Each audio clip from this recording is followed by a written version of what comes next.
سڵاو بینەرانی خۆشەویستی تەلەڤیزیۆنی کۆمەڵە لەگەڵتانم بۆ پێشکەشکردنی گەشتی هەواڵەکانی ئەمڕۆ شەمە. سەرتاش سەردێڕی گرنگترین هەواڵ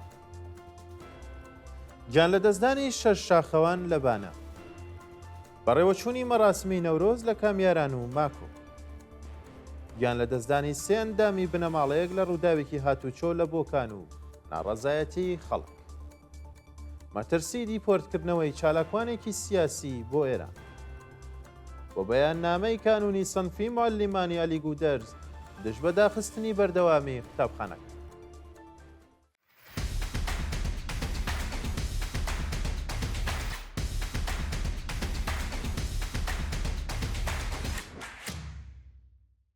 گیان لە دەستدانی شەش شاخەوان لەبانە ڕۆژی هەینی دەی ڕەشەمەی 1430 هەتاوی شەش کەس لە شاخەوانانی بانە لە کاتی کەژوانی لە کوێستانەکانی حوتاشی سەر بە شاریبانە کەوتنە ژێر ڕنووی بەفر و گیانیان لەدەستا.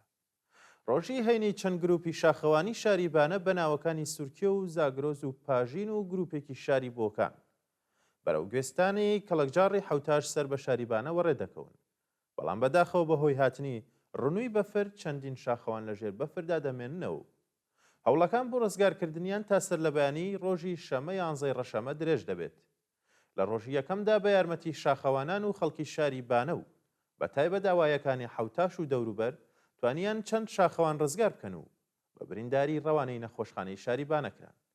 بەڵام بەداخەوە لەم کارەسەتدا شەش شاخەوان بە ناوەکانی شەهلا ڕەحمانی، ڕووناک دانشمەند، یاسا سادقی، عومەر عەبدوڵڵاهی، کاروان ئەحمەدپور، خالق محەممەد نژاد گیانیان لەدەستدا و خەموو پەژارەی زۆریان بۆ خەڵکی شاری بانە و بە تایبەت ئازیزان و هاوڕێیانیان بەجێهێشت.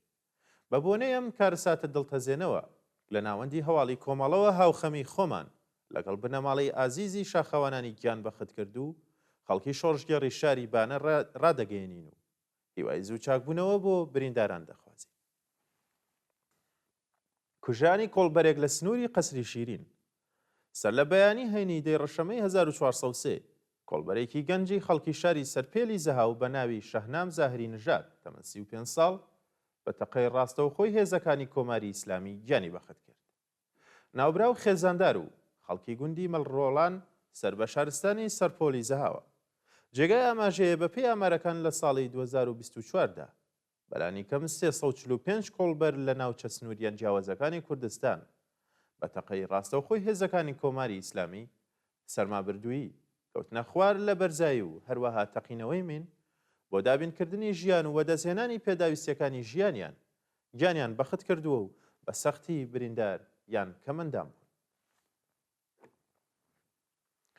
بەڕێوەچوونی مەراسمی نەورۆز لە کامیاران و ماکۆ ڕۆژی هەینی دەی ڕەشەمەی 1403 ڕێوڕەسمی پێشوەختی نەورۆز لە گوندی سراوکام و پۆڵدەشتی ماکۆ بە بەشداری هەزاران کەس لە هاوڵاتیان بەڕێوەچوو بە پێوێنانەی بەدەست ناوەندی هەواڵی کۆمەڵە گەیشتووە.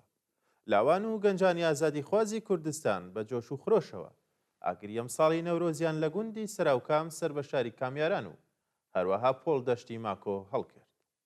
بەشداربووان بە لەبەرکردنی جلی ڕەنگا و ڕەنگی کوردی و بە شای و هەڵپەڕکێ و هەروەها بە دەستەوەگرتنی مەشخەڵی ئازادی بەرەو پێشوازی بەهاری سەرکەوتون چوون.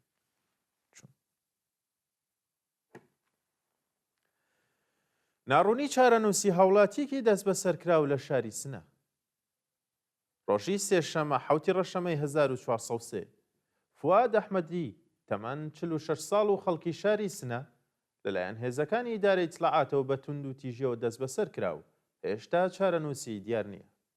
ناوبراو ساڵی ڕابردووش لەلایەن ناوەندەبنیەکانی ئەو شارەوە دەست بەسەر کرابوو و پاش 7 ڕۆژ لێپرسینەوە ئازاد کرابوو.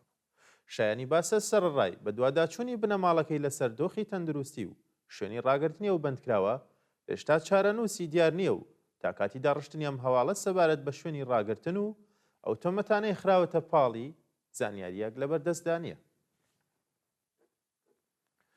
گیان لە دەستانی سێ ئەندامی بنەماڵەیەک لە ڕووداوێکی هاتوچۆ لە بۆکان و ناڕەزایەتی خەڵک بەیانی هەینی دەی ڕەشەمەی 1403 لە ڕووداوێکی هاتوچۆی نێوان دوو بار هەڵگر و ئۆتۆمبیلێک سێ ئەندامی بنەماڵەیە گیانیان لەدەستدا و منداڵێکیش بە سەختی بریندار و ڕەوانەی نەخۆشخانە کرا.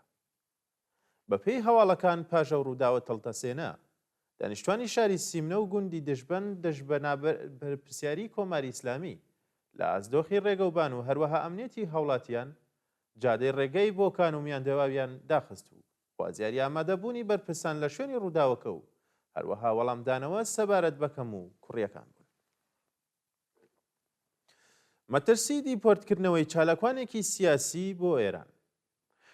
حەمید ڕەبیعی هەڵسوڕاوی سیاسی کە بۆ ماوەی 2 ساڵە لە کەمپی ئاوارەکانی تورکیادایە بە بڵاوکردنەوەی ڤیدۆیەک لە تۆڕە کۆمەڵایەتیەکان ڕایگەیاند کە مەترسی دیپۆرتکردنەوەی لەسرە و داوای یارمەتی و پشتیوانی لە کۆمەلگای نێودەوڵەتی کردووە. ناوبراو پێشووتریش چەند جار لەلایەن پۆلیسی تورکیاوە دەست بەسەر و لە کەمپەکانی ئاوارەکانی تورکیادا بەند کراوە. بنەماڵەکەی لە دۆخێکی خراپدا دەژین و توانای دابینکردنی سەرەتایی ترین پێداویستیەکانی ژیانیان نییە. ئەو چالاکوانە داوای لە ڕێکخراوەکانی مافی مرۆڤ و هەروەها نەتەوەیە گرتووەکان کردووە کە بێتهاچوونەوە لە سەر دۆخی بکەن و ڕێگایەک بۆ دابینکردنی ئەمنیەتی خۆی و بنەماڵەکەی بدۆزنەوە. جێگای ئاماژەیە لە گەری دیپۆرتکردنەوەیدا مەترسیە شکنجە و سەپاندنی حوکمی قورسی قەزایی لەسەری هەیە. ناڕزایەتی کرێکارانی پەیمانکاریە بنیەی فەنی ڕێگەی یاسن لە ئێران. ڕۆژی هەینی دەی ڕەشەمەی 1403 کرێکارانی پەیمانکاریە ئەبنی فەنی ڕێگەی یاسنی ئێران دژبەوە دینەهاتنی داخوازیەکانیان ناڕازایەتیان دەربڕی. ناڕازیان دژ بە پێنەدانی حەق دەستە دواخراوەکانیان و هەروەها بایەخ نەدانی بە پرسان بە داخوازیەکانیان ناڕازایەتیان دەربڕی.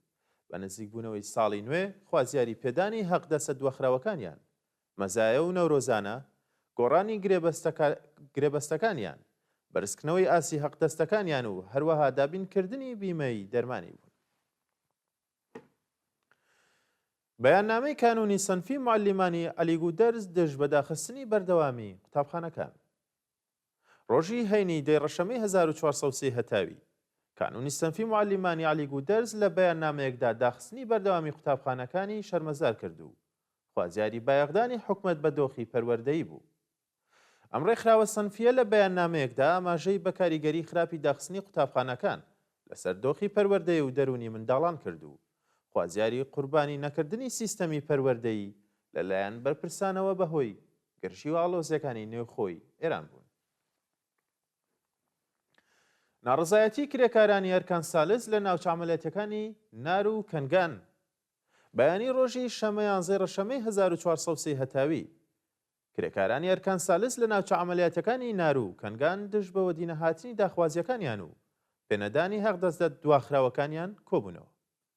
ناڕازیان لە کۆبوونەوەکاندا بە دەستەوە گرتنی پلاکارد و وچنەوەی دروشم دژ بە جیاکاری لە حەقدەست، خوازیاری زیادکردنی حەقدەست، پێدانی داخوازیە دواخراوەکان، وەلانانی جیاوازی، بەڕێوەچوونی یاسای 14 ڕۆژکار و 14 ڕۆژ پشودان، لەسەر کارلابردنی بەڕێوەبەرانی ناکارامە، پەرداختی ئیزافەکاری، دابینکردنی بیمەی دەرمانی و ئیمکاناتی ڕەفاهی و بەکردەوە دەرهاتنی گەڵاڵی ڕیزبەندی پیشەکان و کۆتایی هێنان بە دەستێوەردانەکانی دەوڵەت لە سندوقی خانەنشینی کرێکارانی سنعەتی نەوت بوون.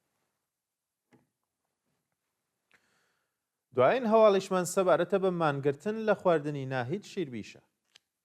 ناهید شیربیشە دایکی پویا بەختیاری لە گیانبەختکردوانی خەزەڵوەری 1398 کە لە کاتی تێپەڕکردنی ماوەی بەندکرانەکەی لە زیندانی زەنجاندایە مانی لە خواردن گرتووە. ناوبراو مانگی پوشپەڕی ساڵی 1401 لەلایەن هێزەکانی ئیدارەی ئیتلاعاتی کەرەجەوە دەست بەسەر و ڕەوانەی بەندیخانەی کەچووی کەرەج کرابوو. پاش 2 مانگ لەلایەن لقیەکی دادگای ئینقلابی کەرەجەوە بە تۆمەتی تەبلیغ دژ بە ڕژیم حکمی 5 ساڵ زیندانی بەسەردا سەپێنرا. جێگای ئاماژەیە ئەو دایکە دادخوازە بارەها بە بۆنەی چالاکی مەدەنی و داخوازی بۆ سزادانی کوشرانی کوڕەکەی لەلایەن ناوەندەمنیەکانەوە بانگێشت و دەست بەسەر کراوە و هەروەها سەر ڕایمانگرتنی هێشتا لە مافی پەیوەندیگرتن لەگەڵ بنەماڵەکەی بێبەش کراوە. بینەرانی خۆشەویست هەواڵەکانتان پێشکەش کرا. کات و ساتێکی خۆش بۆ هەموو لایەن.